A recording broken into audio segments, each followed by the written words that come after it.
Hey, this is Mike with AskTractorMike.com. I'm speaking again today with Mark, and this is our last in our series of reports about sprayers. And today we're going to show you the things on a sprayer that can really change the price of a sprayer, and when you're spending extra money, what you get for that extra money. Mark has sold chemical, he sold sprayers at S&H Farm Supply in Rogersville, where we are now, and we're in front of a sprayer that has been decked out with every option to kind of show you what you get when you spend extra for a sprayer. And Mark, I assume we're going to start out with a pump. I'd like to start with the pump, and this pump is a silver cast pump, which is Roundup resistant pump. This one here is an 8-roller pump, and since Roundup is probably one of the most used chemicals on an ag application or a food plot application, that's what we want to look at there. Now I want to interrupt here just a second. On pumps you really have three choices. Cast iron pump, which is going to be your cheapest, but it's also one that can get corroded by chemical left in it. The second one, which is better, is NiCast, which is nickel cast, and this is the best, and that's silver cast. Yes, it is. Yes, and this is by far the best, and especially, can you get by with a lesser expensive pump? Sure you can, but the thing is, the maintenance of the pump, keeping it clean and everything is the most important thing. These pumps, whenever you get done with them in the wintertime, it's important to put RV antifreeze in them or get some PB Blaster or any type of WD-40 or something, because you want this thing well lubricated whenever you get ready to use it the next time. I've always told people it's kind of a joke. This thing's always sitting under my bed at the house, because the pumps are expensive whenever they do freeze up and bust, and believe you me, they will if they're not taken care of. Okay, now the next thing we got is a handgun, and if you buy a cheap sprayer, you're going to get a cheap handgun. This has got the good one. Yes, this has the deluxe pistol grip handgun, and it comes to where it has 25 foot of hose on it, and you can go out and you can use this for spot spraying. You can spray insects in trees, your bugs and everything. You can do fence rows. Very, very handy piece of equipment right here. There again, after you use this during the summer, you get it all cleaned out and everything. Again, it's best to start and circulate RV antifreeze through the whole pump and get it into your handgun too, because these will freeze up and bust. Okay, we have a pressure gauge right here, and we need to talk about on this particular sprayer, it's been equipped with both booms and boomless, and we've already talked about the booms. You can equip it with both, which is a really nice feature. If it's windy day like today, you can use the booms, otherwise use the boomless. But you have a pressure gauge here, and explain what we're looking at here. Okay, right here, this is our selector valve and everything. A couple of things that's important on this. Once we get our machine all hooked up and everything, and before we ever use the sprayer, we want to run just water in it. We don't want to load it with chemical and then try to start figuring out what we've got here.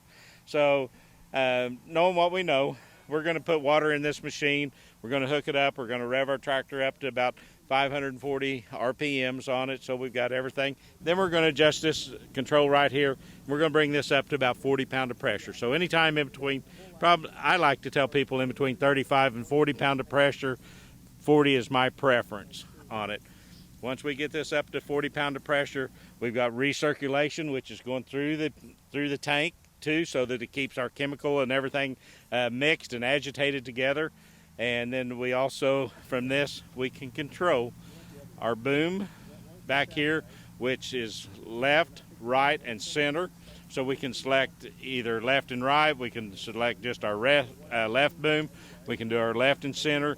We have all different selections that we can do by just moving this handle. Whenever we pull this handle out, it'll shut the machine off. It'll continue to recirculate and everything, but it will not go out the back.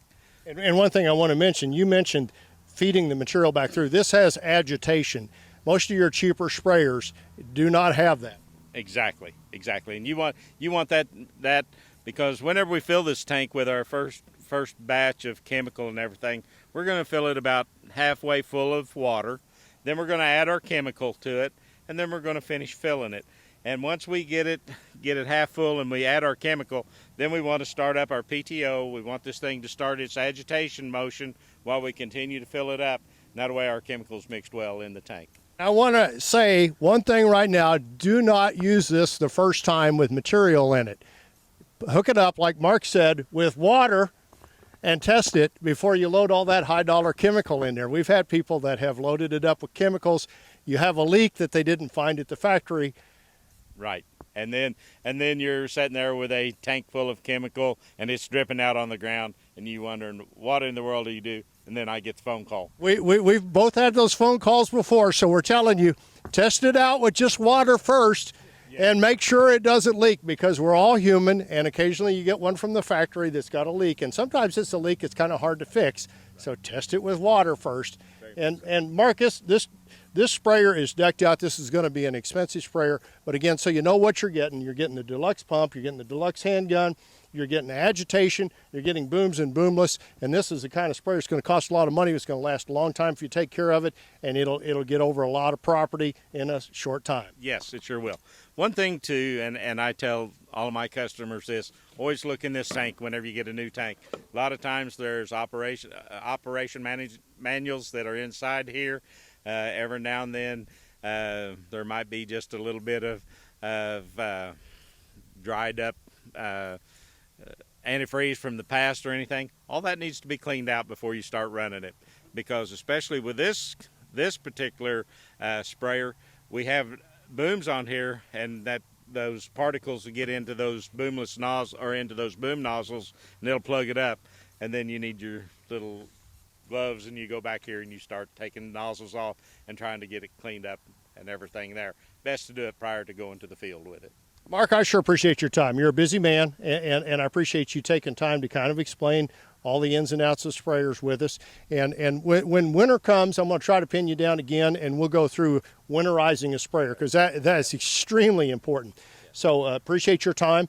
And if you have comments or questions, put them below, and we'll try to get back with you and answer them. And I appreciate you watching.